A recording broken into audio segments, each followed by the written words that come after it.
afundado na miséria, afundado na ignorância, afundado na alienação. Um país que poderia ser um protagonismo em escala global e é um personagem raquítico, sem energia, sem capaz de dar. Quando quer tentar alguma coisa, passa a ser aquele simpatiquinho, cuja expressão máxima foi o que Obama disse para o Lula: "That's the guy". Esse é o cara mais popular no mundo. Então eu fico pensando, olha a nossa constância, Romos, é negócio espantoso. A imprensa e o establishment aqui dizia claramente que era muito bom que o Fernando Henrique tivesse essa conexão íntima com o Bill Clinton. E os dois pareciam, né? Era o Partido Democrata. Depois apareceu a ideia de que o Lula tinha também uma química muito boa com o Barack Obama. E agora nós temos a mesma ideia, que Bolsonaro tem uma química com o Donald Trump. E de química em química, o Brasil aprofunda a dependência, compromete a soberania e um monte de politiquinho vagabundo, sem qualidade, surfa na onda. E surfa na onda colocando diplomatas, colocando acadêmicos, cooptando parte da imprensa que está aí exatamente para ser cooptada, porque não tem firmeza, porque não tem as convicções. Lima Barreto já colocou nesse genial Recordações do escrivão Isaías Caminha, do que é feita a nossa imprensa. Isso lá no início do século passado. Então, de tal forma que essas ilusões, o Brasil fez isso, o Brasil é protagonista na agenda ambiental, o Brasil já foi grande, agora é pequeno, o Brasil já baixou o índice de Gini, essas quinquilharias que anestesiam a consciência dos trabalhadores e da juventude, que anestesiam uma consciência revolucionária que o Brasil está pedindo, que milhões no desespero. O desespero no Brasil é tão grande contra o sistema que milhões de trabalhadores votaram em Bolsonaro, não por causa do Steve Bannon e pelo maldito WhatsApp, votaram porque estão asqueados do sistema. E essa bandeira contra o sistema que está aí continua órfão, porque Bolsonaro não pode parir um novo sistema, porque ele é a expressão da podridão brasileira, do entreguismo brasileiro, da canalice brasileira, e agora, como diz toda a imprensa, do crime organizado brasileiro, que está aí comendo as estruturas estatais, manifestando a face mais perversa de um Estado que tem um conteúdo de classe clara. E a bandeira da revolução, a bandeira da rebeldia, a bandeira da insurgência, da revolta, da angústia, está órfão, porque domina no seio da esquerda um liberalismo que é inaceitável, que é incapaz. Nós não vamos mudar o Brasil só atuando dentro da ordem. Nós vamos estar na ordem, como nós estamos aqui, mas nós vamos estar aqui lutando contra a ordem, contra esse estado de coisa, mas não nas suas manifestações laterais, periféricas, à margem. Nós vamos ter que tocar no coração do monstro, batendo naquelas questões que são fundamentais, da estrangeirização da economia, do controle férreo do Banco Central, do controle das divisas, impedindo a transferência de riqueza, impedindo a transnacionalização da Amazônia, o paraíso das multinacionais, a superexploração da força de trabalho.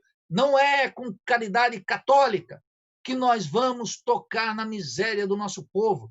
Nós vamos ter que ter um programa revolucionário. Eu vou reivindicar isso 1 milhão de vezes. Deus soou a hora de que, com o bom mocismo, com os artifícios da política partidária, com a paralisia dos sindicatos, com a apologia dos movimentos sociais incapazes de mudar o Brasil, embora expressando contradições reais, nós vamos precisar agora de um novo diagnóstico, de uma nova praxis. Não é eu que estou propondo, é a vida que está pedindo. Eu estou verbalizando algo que está aí nos bairros, no desespero, na morte, nos índices terríveis da miséria e da exploração, no meio de uma crise gigantesca que toca os Estados Unidos, que paralisa a Europa e que não coloca a China para frente. Há um espaço gigantesco, Romos, para fazer política, um espaço gigantesco para que a imaginação crítica molde a roda da história. E aqui o que eu vejo é uma renúncia permanente do acadêmico, do jornalista, do cafajestinho, que já é candidato a vereador e a prefeito, do politiquinho vulgar, cuja expressão mais caricata é um Washington Quacá, mas está cheio de bom moço por aí, percebe? Das bandeirinhas dos identitários, as favas com tudo isso. Agora nós vamos ter que ir para a economia política séria, o diagnóstico da crise totalizante, para sair dos índices vulgares, que ontem eram exibidos pelo petismo como motivo de orgulho e renascimento do Brasil, e hoje são apropriados com a maior tranquilidade por um proto-fascista entreguista, desqualificado, que, não obstante, goza de popularidade nesse país que parece preservar, Roma, o império da pesquisa. Sai a pesquisa dizendo que caiu, então nós entramos em otimismo. Vem uma pesquisa em que ele sobe na popularidade, então nós caímos em depressão. Que qualidade de políticos são esses? Mais uma vez, Nedorix, esse seu comentário me lembra o artigo magistral de Piero Leiner, publicado. É o magistral mesmo, assim, não estou falando porque está no site, não, porque inclusive eu que insisti, ele não ia publicar isso, não. Isso aí que o Piero Leiner estava aí fora do ar, cuidando de questões privadas aí da família, e uma pessoa que é muito bacana, uma pessoa que nós gostamos bastante, um amigo em comum, mas que algumas vezes consegue ser bastante inconveniente, insistente demais, quando não deveria ser tanto em algumas coisas, sabe? Ele fica tentando convencer os outros, porque ele pensa assim, se eu convencer o outro, então eu me convenço a mim próprio, a mim mesmo, né? Enfim. Aí, né, essa pessoa foi encher o saco do Piero Leiner, e o Piero Leiner, para a pessoa parar com a inconveniência, deu uma resposta definitiva. Eu vi a resposta e falei, Piero, desculpa, eu sei que você está aí muito ocupado, mas você vai ter que publicar, porque isso aí tá bom demais. Até uma importunação inconveniente você consegue transformar numa análise magistral. Então esse artigo aqui está aí na tela, olha. Leiner, dois pontos. Leiner, dois pontos. Como os militares operam a popularidade, ora impopularidade de Bolsonaro. Eu recomendo a todo mundo que leia, muito, muito bom mesmo, Nedorix. E aí, faltando... e aí você vê, ele, na verdade, ele está pegando como que os generais operam para ser heróis do Bolsonaro. E aí isso guarda relação com algo que você disse aqui, aliás, foi o comentário de um expressional, tá lendo o artigo dele, falou, isso aí dialoga diretamente com o Nedorix, quando algumas semanas atrás no Duplo Expresso, ele observou o seguinte, quando o Bolsonaro se cala por alguns dias, algumas semanas, a suposta oposição fica sem bússola. Ela não sabe o que dizer, porque ela está muito acomodada no seguinte, o Bolsonaro fala A, a gente multiplica por -1 e fala -A. Então se ele fala que a cloroquina é boa, a gente fala que é ruim. Se ele fala que, sei lá, o que é ruim, aí a gente fala que é bom e tal. E aí quando ele se cala, ficam todos desorientados, Nedorix. Por isso que eu recebi uma edição dessa fala aqui contigo, você aparece inclusive, que é a metáfora do cachorro atrás da roda do carro, que eu comentei aqui, recebi e que editaram aí nas redes. É o cachorro correndo atrás, quando o carro para, o cachorro não sabe o que fazer. Veja, isso significa que está muito cômodo para o liberalismo de esquerda, supostamente, exaltar as podridões de Bolsonaro, como se isso bastasse para qualificar as suas virtudes. Só que não é assim que funciona. Essa é uma operação tão vulgar que não cola aos olhos do povo. Por quê? Porque o povo está afundado na miséria e na exploração. Olha a taxa de desemprego no Brasil, olha a qualidade do mercado de trabalho. Isso não é uma vergonha, isso é uma estrutura que nós precisamos romper no Brasil, de tal maneira que o liberalismo de esquerda se orienta, Romo, por essa ingenuidade da pesquisa. E ele faz pesquisa antes do processo eleitoral, durante e depois. Então fica turbinando quem é o melhor candidato.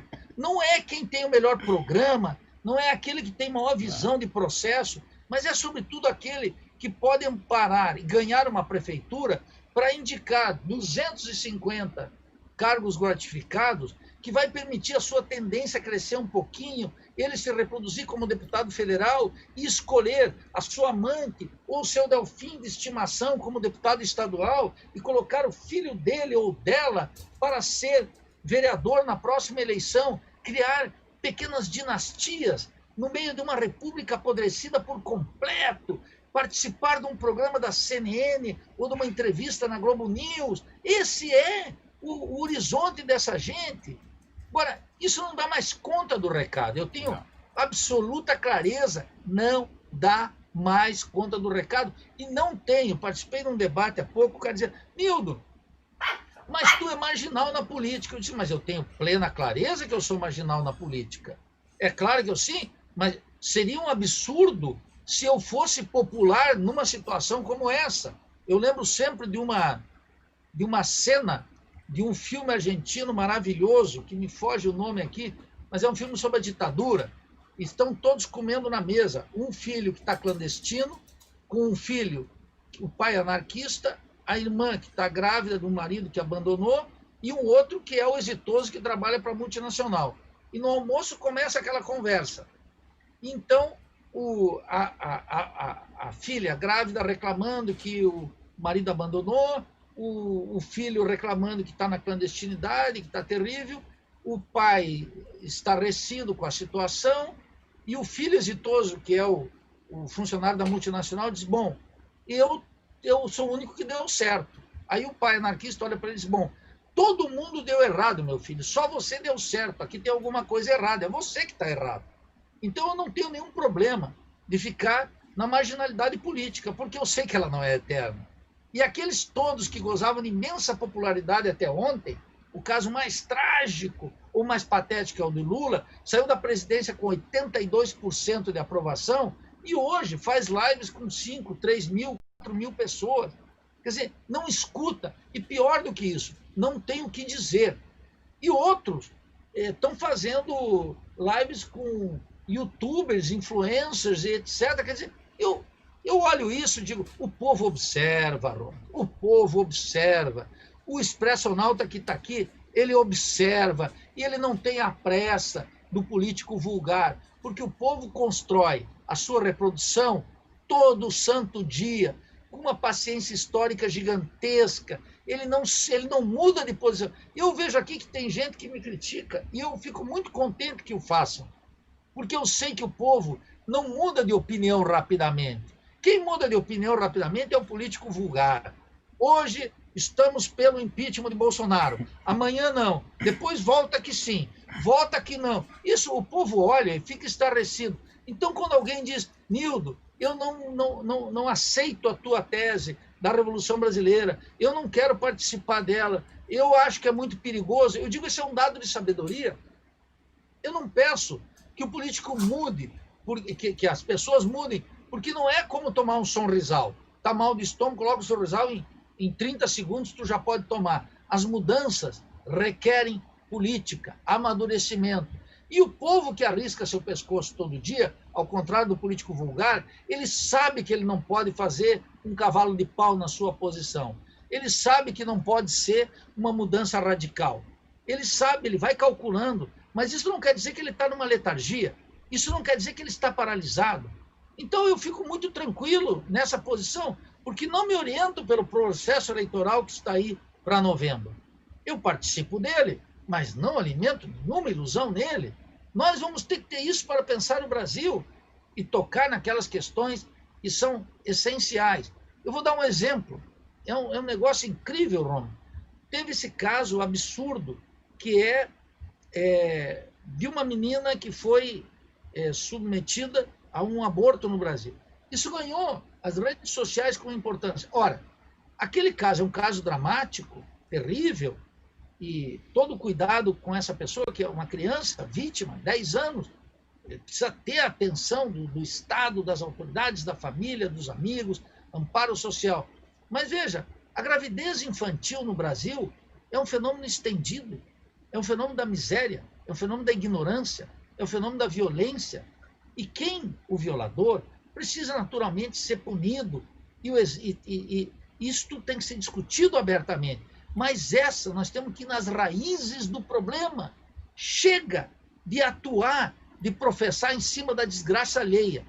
Toda essa discussão, grande parte que está sendo feita com essa menina, que foi fruto de abuso por seu tio, portanto, dentro da família, durante vários anos, uma brutalidade, uma coisa que, quando a gente pensa, chega a doer individualmente. Isso é o mesmo que faz Luciano Huck com seus programas, pegando um caso e tirando ele da barbárie e deixando todos os demais na escuridão. Nós temos que ter cuidado com isso. Nós precisamos ter uma percepção da política que vá para além da indignação pessoal, que é apenas o estupim da mudança. A indignação pessoal, o registro nas redes sociais, digitais, no Instagram, manifestando que é um criminoso, etc. Isso é necessário, mas não é suficiente. É preciso dar um passo além, enfrentar por que no Brasil milhares e milhares de adolescentes engravidam precocemente. Isso é um problema gigantesco da nossa cultura, das estruturas econômicas, das estruturas sociais, das estruturas políticas, do desamparo. Por que semelhante problema não temos em Cuba? Por quê? Cuba, uma ilha, 12 milhões de habitantes, Ron, que tem 282 contaminados de Covid e teve até agora 88 mortes, porque eles criaram um Estado, uma economia, que eles controlam as decisões.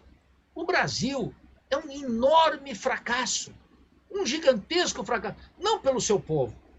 Não pelo seu povo. Eu vejo no meio do liberalismo de esquerda, Rômulo, um monte de gente criticando o povo que votou no Bolsonaro. O povo é culpado, o povo é vítima. O povo é vítima das estruturas da ignorância, das estruturas econômicas, da concentração da terra, do latifúndio, dos banqueiros, do rentismo, das multinacionais, dos políticos vulgares. É verdadeiramente espantoso. Nós temos que observar isso aqui dentro das estruturas que montam esse monstro que fica todo mundo se indignando. Quem são os responsáveis? São responsáveis desse sistema político podre que nos governa e que haverá de cair mais cedo do que tarde. Ô Nildo, eu ia falar sobre isso, mas você deu a deixa perfeita. Vou colocar aqui na tela. A manifestação, às vezes, né, a pessoa, assim, diante da quadra terrível, enfim, o superego não consegue conter, a pessoa fala o que está no seu íntimo.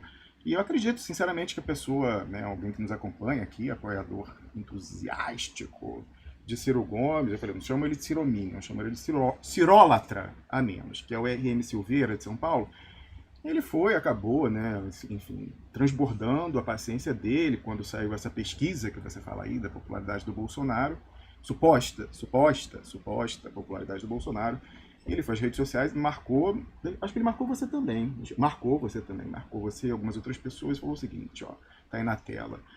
Há um assunto evitado, escondido, porém latente, incômodo. Afinal, qual é o caráter e a moral do brasileiro? O seu preço é de 3 parcelas de R$600, fazendo alusão ao auxílio emergencial do Bolsonaro. E aí, né, quando o superego falha, tem que ter o companheiro ao lado para falar, meu amigo, minha amiga. Não é bem assim, não. E aí eu imediatamente, quando vi isso, eu entendo a dor dele, enfim, né, disso, da frustração com essa suposta narrativa de popularidade do Bolsonaro, quando a gente vê o caos do Brasil, 100 mil mortes, mais de 100 mil mortes. Mas eu falei, peraí. Isso até é interessante, né? Ele, que é muito crítico do PT, está convergindo com o PT, que está há 2 anos aí culpando o povo, né? Dizendo que o povo deve desculpas ao Lula, deve desculpas a Dilma, deve desculpas ao PT e tal. Aí você vê que a gente encontra uma convergência, né, nessa história. Olha só, o caríssimo R.M. Cirólatra. Não culpe o desesperado por pensar no jantar de hoje como prioridade. Esse desesperado não tem culpa da falência total daquilo que se autoproclama como esquerda no Brasil. São vítimas dela, assim como são vítimas também do Bolsonaro. Sem a falência do que se autoproclama de esquerda, do que se julga oposição, não haveria o outro, não haveria o Bolsonaro, com a vitória mais do que eleitoral política, acachapante de 2018 e até aqui. Todo dia é 7-1. Olha só, aí como ele é identificado com Ciro Gomes, acredito que seja afiliado ao PDT, eu falei o seguinte, olha, quando o Darcy Ribeiro, né, um dos quadros mais ilustres do trabalhismo histórico e da história do Partido Democrático Trabalhista, perdeu, e eu boto aspas, porque tudo foi armado ali, manipulado para que aquela derrota, inclusive a participação nojenta do Partido dos Trabalhadores com a candidatura de Fernando Gabeira. Exatamente. Então, por isso que eu botei perdeu entre aspas. Não vou entrar nessa discussão que é ampla, enfim. Mas, assim, quando o Darcy Ribeiro perdeu com todas as aspas para... Olha, não é fácil, não. O Wellington Moreira Franco. Olha, pensa quem é Darcy Ribeiro. Pensa quem é o Wellington Moreira Franco. Né? Então, ele vai, né? O nome é submetido, os 2 nomes da soberania popular e, nominalmente... Darcy Ribeiro perde para Moreira Franco. Em vez de fazer o que o apoiador do Ciro Gomes fez, aí de culpar uma suposta moral, a moralidade macunaímica do brasileiro, ou então, como o PT vem fazendo, dizer que o povo é o pobre de direita. Aliás, eu vi live no Brasil 171 na semana passada dizendo que o Bolsonaro é o genocida de estimação do brasileiro, né? Então, eles só ficam culpando o povo, culpando o povo. O Darcy Ribeiro não fez isso, não. Humilde, celebremente, o pessoal fala do Darcy... professor, como o senhor explica essa derrota para Wellington Moreira Franco? Aí vai Darcy Ribeiro, essa pessoa, e fala, faltou voto. Né? E aí eu falei o seguinte, olha, para além da empatia, que além do, né, que era um traço pessoal dele, também foi muito estimulada profissionalmente, porque é antropólogo, né, desse antropólogo / político, que era Darcy Ribeiro, economistas, como os que eu mencionei aqui, mas até o próprio Nildo Rix, podem explicar para você, em economês, qual é essa lógica do desesperado pensar mais no jantar de hoje do que ficar projetando coisas mais abstratas, com o conceito de taxa de desconto. Né? A taxa de desconto é amplíssima. Ele está pensando, assim, urgentemente, o que vai ter para eu botar, que vai dar para comprar um ovo para eu fritar e dar para o meu filho e para minha filha? Então não dá para culpar aí uma suposta amoralidade macunaímica de 3 parcelas de 600 pela falta de representatividade no povão, Nildo Rix, desse pessoal que se apresenta como esquerda e suposta oposição atualmente